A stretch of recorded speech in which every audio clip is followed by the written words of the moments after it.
Okay. For those who don't understand, explain the sport of powerlifting. Consists of 3 lifts: squat, bench, and deadlift.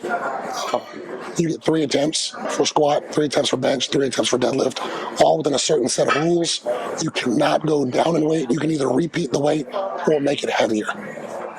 And then there's coefficients, calculations based off your body weight and gender, things like that give you points, or you can just go off total. So there's a couple different ways you can compete.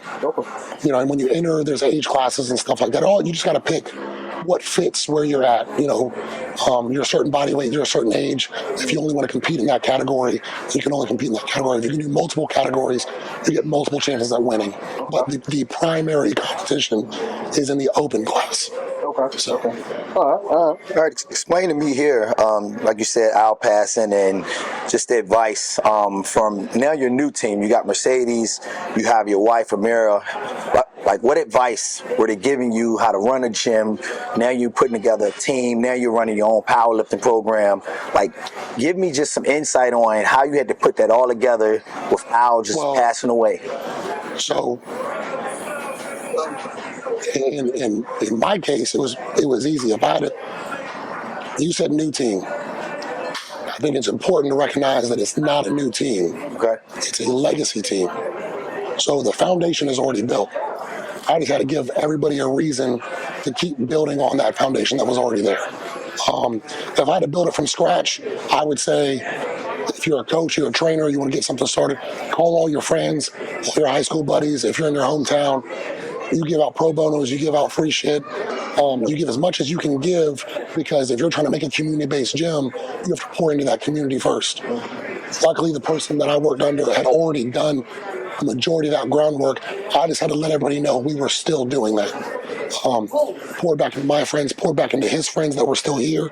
Anybody that left, what Al used to tell me is people that left the gym, you just have to treat it like they passed. You hate to see them go, but there's nothing you can do about it.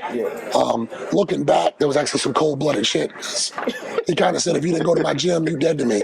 But it kind of gives you like a sense of just let it go, move on to the next person that's here. Instead of getting hung up on what's already gone, you can focus on who's here and who you need to address. You build that person up, and you do a good enough job, other people will come. That's sound advice. All right. I got a 2-part question, and the third one I'll leave after you answer the first 2. All right, so the first question is, what is Team Flex? Team Flex is, going back to Al, it's a derivative of Al's boys. Back then, Al would give you a shirt, and you're one of his boys. You're one of his competitors, his non-civilian athletes that were in this gym. They were Al's boys. They eventually got turned into his competition team, which I then adopted and turned into the legacy team, because it takes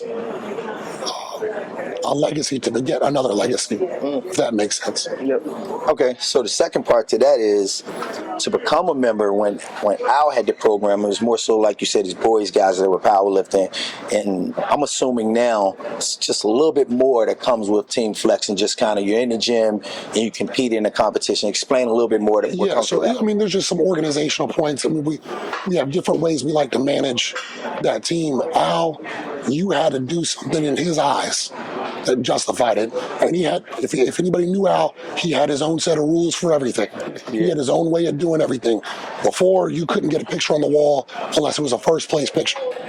You came in with a third place bodybuilding picture. Yeah, you got a medal. He'd say, this is third place. Yeah, take it off the fucking wall. So everybody looking around, you see all these pictures on the wall now aren't necessarily first place. That's not what I would have done. You know what I'm saying? But there's reasons why we have them up there now.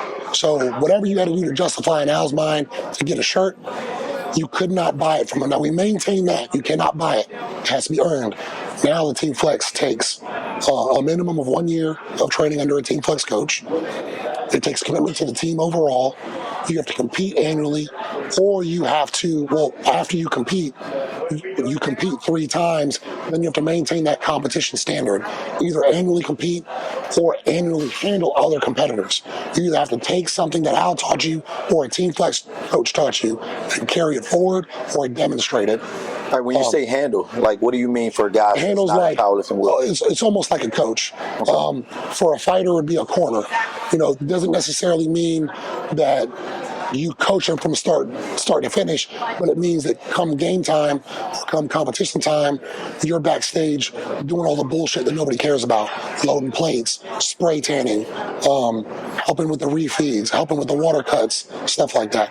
That's what handling is. Whatever is needed leading up to the comp. If you got to drive 3 hours because someone forgot their posing suit, that's what a handler does. I'm gonna keep this question PG-13. Don't do that. What